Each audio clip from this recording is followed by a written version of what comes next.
Natubag na kagahapon ang mga pangutana kung madayon ba ang gidamgo sa sulod sa 47 anyos na Samal Island Davao City Bridge. Kini ang mga pangutana nga natuldukan na kagahapon. Dili na maihap kung kapila na baniog nga sugdan ang proyekto. Apan, naklaro ang katumanan niini sa dihang may bisita si kanhi Presidente Rodrigo Duterte sa China niadtong tuig 2018 ug human sa ilang panagtagbo ni Chinese President Xi Jinping.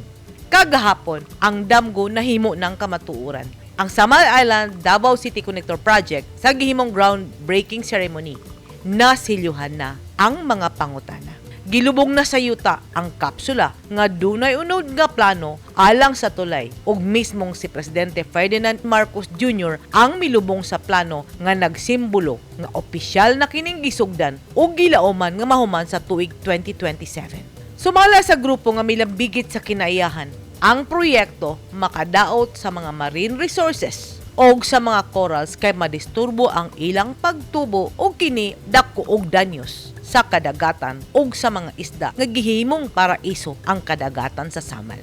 Apan kung atong tan-awon ang resulta sa pag-estudyo sa taga-DENR, kuyog ang mga tag-iya sa mga beach resorts og mga abogado, wala na mamatay nga corals kay dugay na kuno kining nangamatay. Kay niadtong dekada 70, gipang dinamita ang kadagatan sa Kaliklik ug sa Limaw didto sa isla sa Samal. Ug wa na madisturbo kay dugay na silang nadisturbo.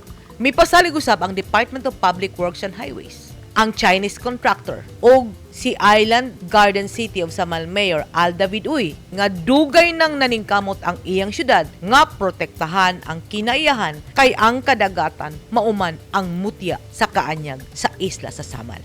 Sa listahan sa Department of Public Works and Highways, 57 ka propiedad ang larason kon maapektuhan sa proyekto o kinigi panag-iyahan sa mga gamhanan ug mga adunahan.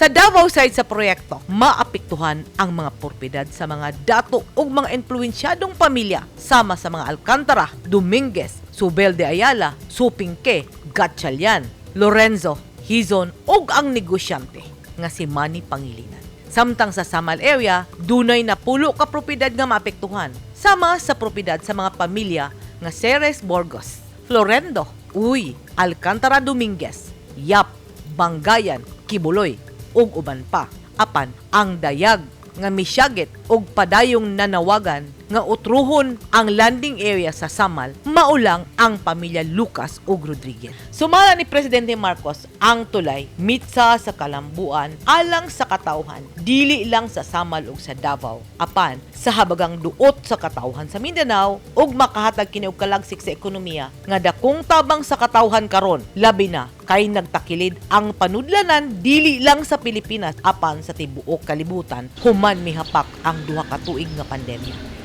Once completed, this bridge will help us develop the economic potential of Davao City and the island garden of the city of Samal, as well as enhance its residents' access to employment, education, and other services. It is a testament, this is a testament to the strong and ever-growing foundation of the bilateral relations and cooperation between our two countries. Nagpasalamat si Presidente Marcos sa China kay matud niini ang tulay usa ka lig-on nga testimonya sa panaghigala tali sa Pilipinas ug sa China. Ang tulay dakong tabang alang sa katawhan labi na sa mga kabus kay pwede na nilang baktason ang Samal paingon sa dakbayan sa Davao ug sa mga dunay motor ug sakyanan dili na maglinya sa mga pantalan ug wala nay bayro nun matagtabok sa ilang mga sakyanan. Ang pondo sa tulay kuhaon sa loan agreement nga kung imong isuma total mo kantidad og kapin 23 bilyones ka pesos apila niini ang pondo gikan sa Republika sa Pilipinas. Ug ang atong utang sa bangko sa China bayaran natong tanan sulod sa 20 ka tuig. Ug wala pay labot niini ang pagsaka ug pag-ubos ug padayong pagsaka sa presyo sa peso kontra dolyares. Ang katumanan sa Samal Island Davao City Connector Project usa-usab ka testimonya nga ang tanang damgo kung imong tagaan og unod posible nga dunay katumanan. Apan ang ngayon natong hinumduman nga kitang tanang mga Pilipino nagtangag og kapin 23 bilyones nga utang o kitang tanan ang mubayad ni ana. Rason nga angayan lang nga kitang tanan adunay kaakuhan sa kalampusan o sa pagkaparot sa proyekto. Kay ang tanang kwarta nga mosulod og mugawas nga gamiton ni anang maong proyekto dunay tatak Republika ng Pilipinas. Edith Caduay, News 10 Philippines. Stay safe!